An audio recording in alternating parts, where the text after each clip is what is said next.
I would like to introduce the people who are with the Browns Foundation who are going to be presenting an alternative plan for the Hiawatha Golf Course area. So please, I see Darwin, Dean, if you'd come forward and introduce yourselves and get the presentation going, we would greatly appreciate it. Welcome. Good evening, President Forney, commissioners, and also superintendents.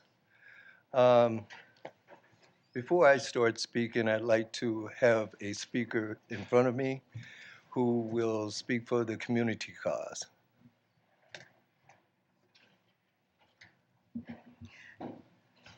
Good evening, members of the Park Board, Superintendent Bangora, Council Brian Rice, President and Vice President of the Park Board. My name is LaJune Lange. I'm a retired judge and president of the International Leadership Institute. Our institute has been researching the history of African Americans in Minnesota and particularly in this region.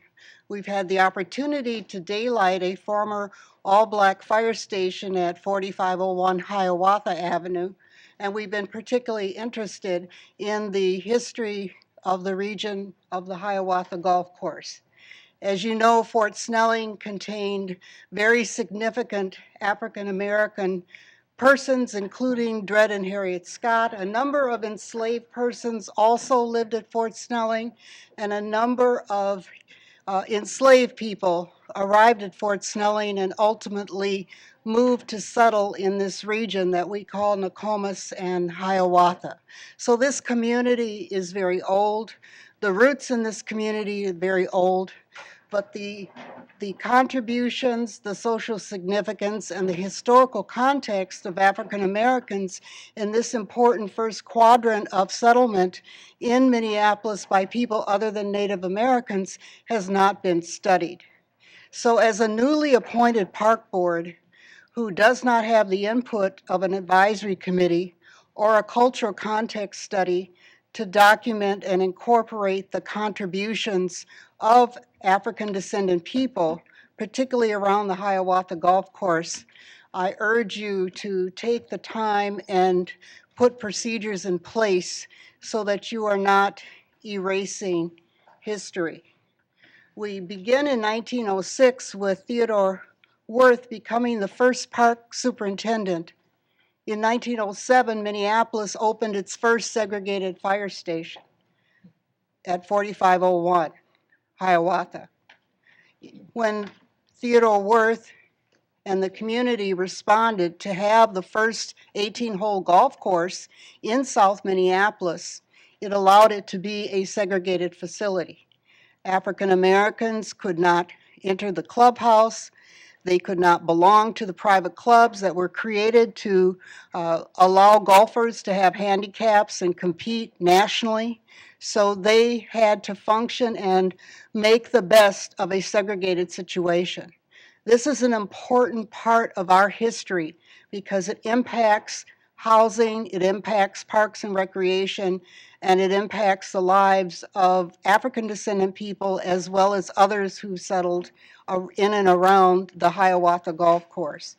We want you to have the opportunity and take the time to learn about Jimmy Slimmons, Solomon Hughes, Earl Bowman, William Berry, Eddie Manderville, Harry Davis Sr., Harry Davis Jr., Charles Rogers, and the young Tiger Woods who followed in the footsteps of the boxer Joe Louis coming to the Hiawatha Golf Course. We feel that your few months in office have not given you enough time to adequately understand the situation, understand the hydrology, understand the history, and so we ask that you take the time as you look at this landmark area to give it the proper diligence. Thank you. Thank you. And I'm just going to interrupt for a second. I just want everybody to know there's a room over here to the side if you would like to. Whatever. I know we've got a lot of people in the room and we do still like to be socially distanced. So we just want you to be aware that you can avail yourself of that space. Sorry, Darwin. Thank you so much. That's okay. I understand house cleaning. A lot of things that I was going to say today have been already adequately quoted. So I'll move straight to the bottom of my speech today, which is, in essence, the Bronze Foundation team was established to maintain the civic and cultural history of Hiawatha. This team was put together so that we could solve the water issue, secure the cultural history, and save the park board and also the city of Minneapolis uh, funding.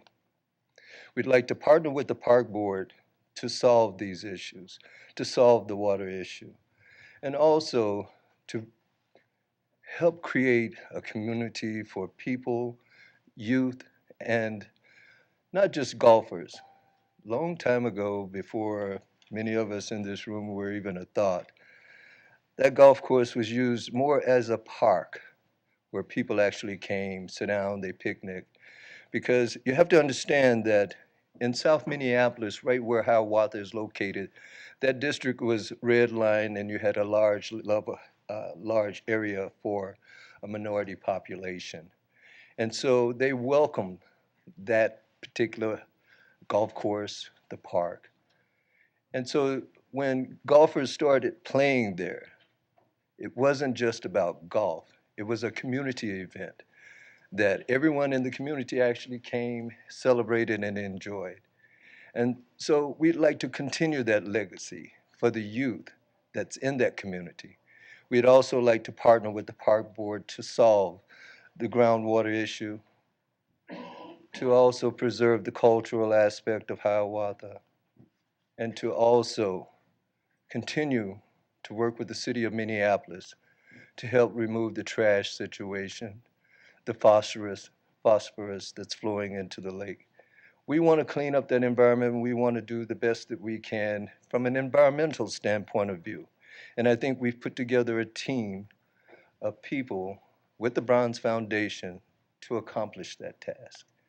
And so the first person that I'd like to introduce today is Mr. Tom Oslin to come up and speak to you about the land itself and what it means to actually preserve the culture of Hiawatha.